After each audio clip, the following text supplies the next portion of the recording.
The federal agent showed up just before dawn one day last November at the home where Alexia and Fiona Finn McGuinn had lived with their young son the past 3 years. Probably about 12 to 15 agents with machine guns and all that started storming the house. When the couple didn't answer quickly enough, the agents began ramming the mahogany door they had recently installed. They were handcuffed and initially taken to the Warwick Police Department after making hasty arrangements for someone to take their son. There, the questions began. Do I have any connection to Russia? And there was some talk about spies or whatever. I wasn't sure what was going on. Can somebody tell me what's going on here? And they're like, oh, you don't understand? You don't understand? I'm like, no, I don't understand. I'm sorry, you have to explain it to me. It wasn't until their arraignment in federal court later that day they discovered the charges against them: identity theft, wire and passport fraud.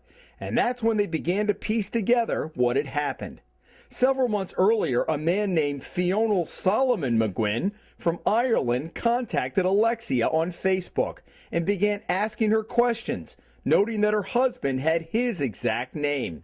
She said her husband had a Russian mother and an American father. Several months later, she says her co-workers began receiving phone calls. And my CEO came over to me saying that we have an Irish man who calls our customer care, and he doesn't want to talk to you, but he calls every single different customer care person and tells that you're a Russian spy, you're living under false pretense here, you don't have rights to be here, and we have to go and report police. And it was right after when all these Russian spies were caught in New Jersey. The Fiona McGuinn, who had just been arrested in Warwick, came to this country on a visa in 1991 from the Soviet Union as Evgeny Tutukin, a 20-year-old business major who won a competition to participate in a program at Camp Fuller in South County. Just as the program ended in August, the Soviet Union was crumbling. Living conditions were tough, and Tutukin was desperate to stay in the United States. As a Russian Jew, he wound up here at the Chabad House in Providence, where he began the process of applying for asylum. Then he ran into a man also staying with his young daughter named Lawrence Albert McCoon, a meeting confirmed by the rabbi at the time. I asked him if he can help me with the application for asylum. That's what I applied for, the political asylum. In a few days he approached me and said that, asylum, it could be a great shot, it might happen, but there is no guarantee, and he's willing to help me out.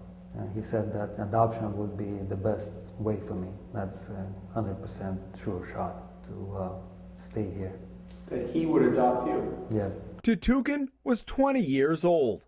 He says Lawrence McCoon gave him a Social Security card, then went with him to get a driver's license at the old registry building in Providence. McCoon told him he always wanted a son, wanted to adopt him, and for him to take his family name, Fiona McGuinn. 20 years later, that decision would come back to haunt him, and Fiona Finn McGuinn, now married and living in Warwick, would discover that Social Security number belonged to McCoon's son in Ireland, who hadn't been to the U.S. since 1995. Tutukin, now McGuinn, never pursued asylum, and for the next 20 years he used that Social Security number and obtained a passport.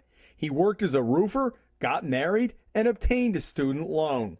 He paid income and Social Security taxes and bought this house near Warwick Neck.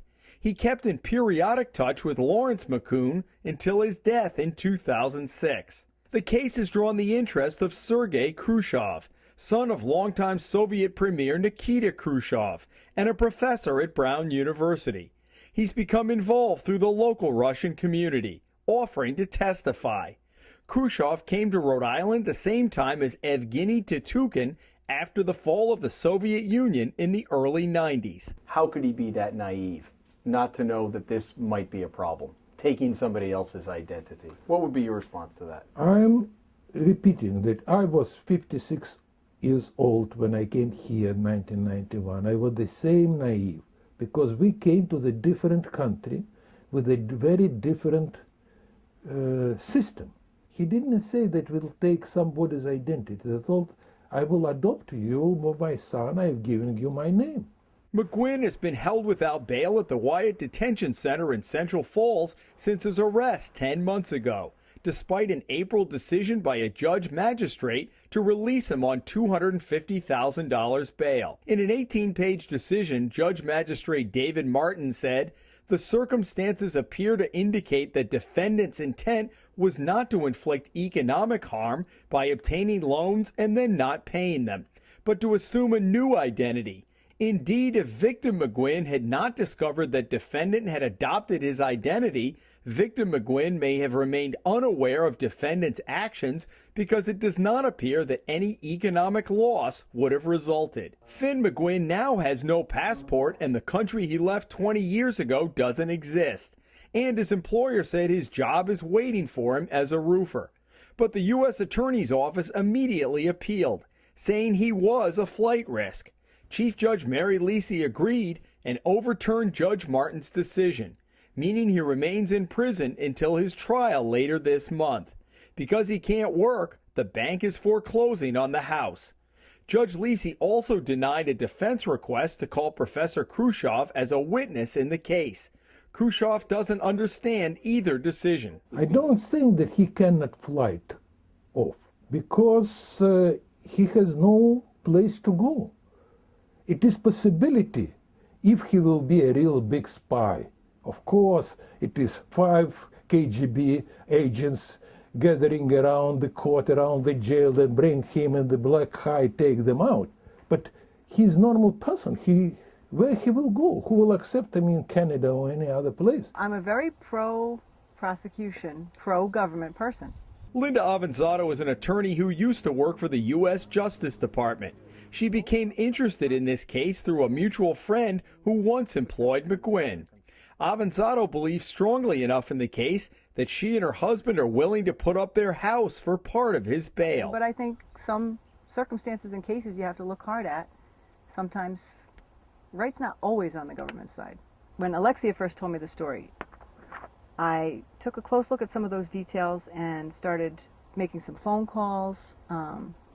And it just turned out that a lot of the things that Finn had talked about were corroborated by people that I didn't know and that he hadn't seen for 20 years.